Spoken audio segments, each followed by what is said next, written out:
Good afternoon everyone, and today we're looking at another Invicta watch. Today we're looking at the Invicta Pro Diver 22020 43mm. So not really a common sort of case diameter, but all the same. This is also known as the Black Bay Tudor Homage.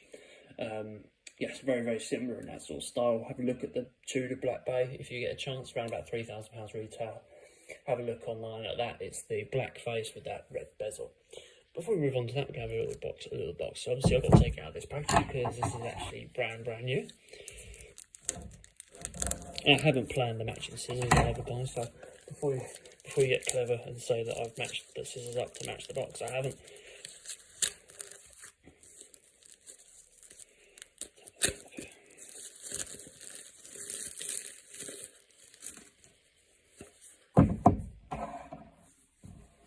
So initial look at the box.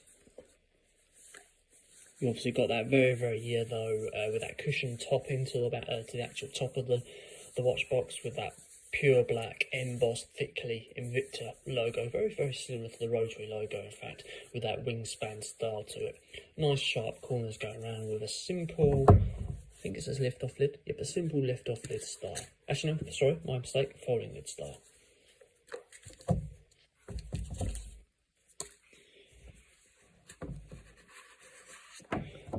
A nice little bit of grip there when you're taking the cushion out. I hate those boxes that they feel like cheap when you're pulling out the cushion.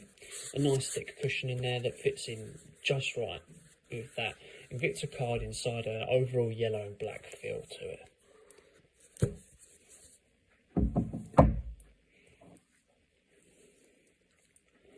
Let's move this.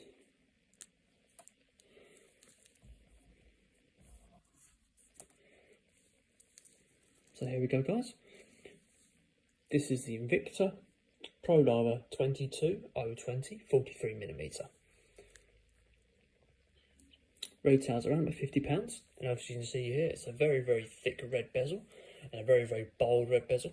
The face, online on Amazon, it didn't look very bright, but it is actually very distinctive. It's almost like Coca-Cola red. But yes, before we move on to the bezel, let's have a look at the face. So we've got fully luminous, extremely luminous increments and hands here. They're old-fashioned luminous hands in terms of they got that little green colour to it. I'm not personally a fan of that, but then this watch is quite striking to me anyway. The back face is a pure black, non-sun ray edition, so it's a pure gloss black finish with that Invicta. Looks like a slightly gold logo there. No, it's just a reflection. Yeah, so you've got stainless steel chrome finish Invicta logo there, and obviously your printing go around here. Nice large Cyclops eye here to enhance that date as well. And then increments go around the inside, very common. Multiple shapes as well, but multi-shape like a Rolex would be. Inside the actual face, stainless steel non-printed style finish in here.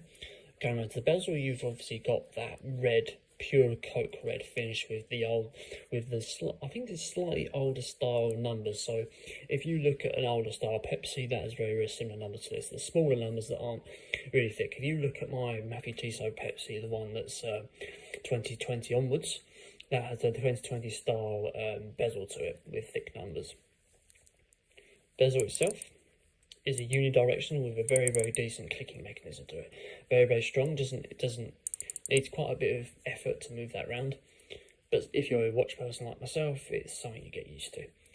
So coming around to the casing, you've got a full mirror finish stainless steel casing here. Appears to be scratched. No, that's just my fingers, my dirty fingers. And coming around to the actual crown, you've got that embossed Rotary logo with a Swiss logo there, with a simple unscrewing crown here. A decent amount of popping system to it, and a nice pop out system, but with a very flimsy date dial here. There's quite a lot of movement here, even when I'm only moving it slightly, and you can hear it turning as well. Moving that out, the hands do feel flimsy as well when you're turning this round, because it moves quite a lot when you're moving this round, and the hands do move when you shake it as well. And when you move it back, but when you move it back, the second hand doesn't jump all over the place. So there is some decent quality to it.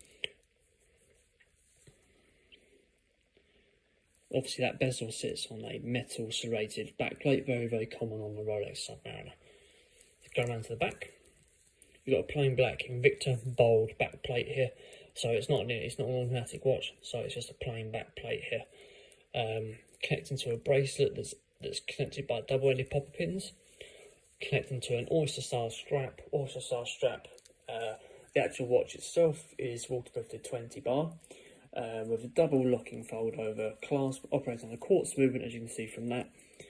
And the strap, I believe, is quite thick. It's around about 20 or 22 millimeters bandwidth. You have to double check that, but it's a universal size. So, well, not universal, but it's a uniform size. It doesn't get smaller as you go down, except for that link that connects to the inside of the casing here. But as you come down to the clasp, you can see the clasp is a stainless steel mirror finish with a double fold over clasp with a locking feature. Very, very common on watches with lots of adjustment options on the side. So let's have a little look with this on.